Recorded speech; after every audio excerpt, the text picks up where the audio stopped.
الحمد لله وكفى وسلام على عباده الذين اصطفى أما بعد فأعوذ بالله من الشيطان الرجيم بسم الله الرحمن الرحيم فإما يأتينكم مني هدى فمن تبع هداي فلا خوف عليهم ولا هم يحزنون. وقال رسول الله صلى الله عليه وسلم لا يؤمن أحدكم حتى يكون هواه تبعا لما جئت به. صدق الله مولانا العظيم وصدق رسوله النبي الأمي الكريم. اللهم صل على سيدنا مولانا محمد وبارك وسلم تسليما كثيرا كثيرا.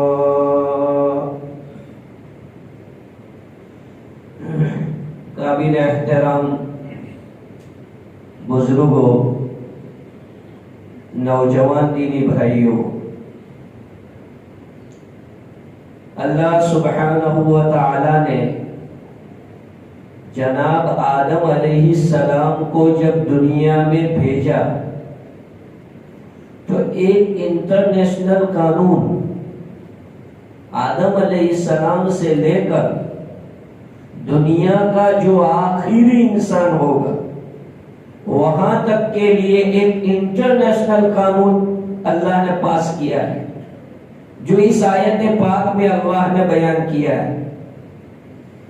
بتلایا کہ میری ہدایت پیغمبروں کے ذریعے سے، کتابوں کے ذریعے سے تمہارے پاس پہنچے گی. جو بھی مومن بندہ بندی میری ہدایت کا فالو کر کے چلیں گے، میری ہدایت کو اپنی زندگی کا مشعل راہ بنائیں گے، تو اللہ پاک نے 2 انعام نقدی دینے کا فیصلہ کیا ہے. 2 انعام کیش، آخرت میں تو الگ. پہلا بتلایا فلا خوف علیہم، جو قدرت الہی کی ہدایت کی پیروی کریں گے حالات کتنے بدلے انہیں خوف نہیں ہوگا. ولا هم يحزنون، غم نہیں آئے گا. یہ 2 انعام اتباع ہدایت پر بتلائے گئے ہیں. تو میں آپ کے سامنے آج کی مجلس میں ہدایت اور ہدایت کی علامات اس پر کچھ روشنی ڈالنا چاہتا ہوں کہ ہدایت کیا چیز ہے اور ہدایت کی علامتیں کیا ہے، کہ کوئی بندہ ہدایت پر ہے کہ نہیں ہے. اس کے لیے تھرمامیٹر کیا ہے؟ ہدایت کیا ہے؟ ہدایت اللہ کی ایک توفیق ہے جو اللہ پاک اپنے بندے کو عطا فرماتے ہیں، چاہے ایمان کی ہو، چاہے اعمال کی ہو، اطاعت کی ہو. اس لیے ہدایت اللہ تعالیٰ نے ہر نماز میں منگوائی کہ سب ہدایت کے محتاج ہیں، پیغمبر بھی ہدایت کے محتاج ہیں. اس لیے کہا کہ سارے لوگ نماز میں ایک دعا مانگو، اہدنا الصراط المستقیم. ہر نماز میں سورہ فاتحہ میں اہدنا الصراط المستقیم کی اللہ نے دعا کرائی کہ ہدایت اللہ سے مانگو، ہدایت سے کوئی مستغنی نہیں. حضرت مولانا اشرف علی تھانوی رحمت اللہ علیہ فرماتے ہیں کہ بندے کو، غور سے سننا، کہ بندے کو اپنی کسی بھی دینی حالت پر مطمئن نہیں رہنا چاہیے، اس میں پروگریس اور ترقی کرتے رہنا چاہیے اور اللہ سے دعا کرتے رہنا چاہیے، اس لیے کہ ہدایت انلیمیٹڈ ہے، اس کے کوئی درجات نہیں ہے، اس لیے ہر وقت بندہ ہدایت کا محتاج ہے، ہر وقت اللہ سے ہدایت مانگے کہ اللہ ہدایت نصیب فرما۔ اور ہدایت کیا ہے؟ ہدایت ہے اللہ کی توفیق، وقت پر کام کو بجا لاؤ، اللہ نے جو موقع عنایت فرمایا اس موقع سے فائدہ اٹھانے کا نام ہے ہدایت۔ ہم کہتے ہیں کہ اللہ اس کو توفیق دے، تو توفیق دے کا مطلب کیا ہے کہ بھائی موقع ہے تو بھی نہیں کرتا، تو جو موقع سامنے آئے اس موقع سے فائدہ اٹھانا، اس کا نام ہے ہدایت الہی، اسی کو دوسرے الفاظ میں کہے توفیق الہی۔ فار ایگزامپل، قرآن مجید کے 20ویں پارے میں 6 رکوع میں جناب موسیٰ علیہ السلام کا واقعہ ذکر کیا ہے، وہ میں نہیں بتاتا، صرف موقع سے موسیٰ علیہ السلام کیسے فائدہ اٹھا رہے ہیں اور اللہ کی ہدایت کیا کام کرتی ہے، بس اتنا پوائنٹ مجھے بتانا مقصود ہے اس واقعے سے۔ جناب موسیٰ علیہ السلام فرعون کے ملک سے نکل کر شعیب علیہ السلام کے ملک میں جا رہے تھے، چلتے چلتے، پہلے کا زمانہ تھا، چلتے چلتے تھک گئے تھے، درخت کے سائے کے نیچے کھڑے تھے، 2 لڑکیاں ہیں، جوان لڑکیاں، لیڈیز، سارے لوگ پانی پلا رہے ہیں اپنے اپنے جانوروں کو، یہ 2 بچیاں الگ تھلگ کھڑی ہے۔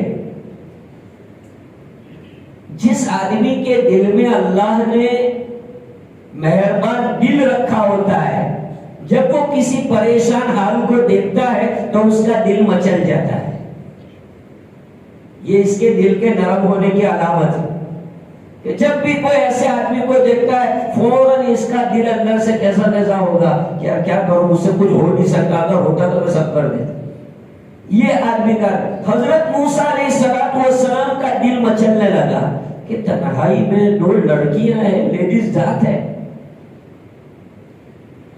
چنانچہ حضرت موسیٰ علیہ السلام نے ان کو پوچھا، حالانکہ لیڈیز ہے، جوان ہے، فتنے کا اندیشہ ہو تو بات کرنا منع ہے، ناجائز، لیکن کوئی جگہ ایسی ہو جیسے آپ رات کے تنہائی میں آ رہے ہو، ہائی وے پر کوئی لیڈیز کھڑی ہو اور آپ کو لگے کہ بھائی مسلم ہے، تو آپ پوچھ سکتے ہیں کہ بہن کیا ہے، کوئی مسئلہ ہے، کچھ کیا کوئی ہو گیا، کین آئی ہیلپ یو، آپ اس طرح کہہ سکتے ہیں، اس میں کوئی فتنہ نہیں۔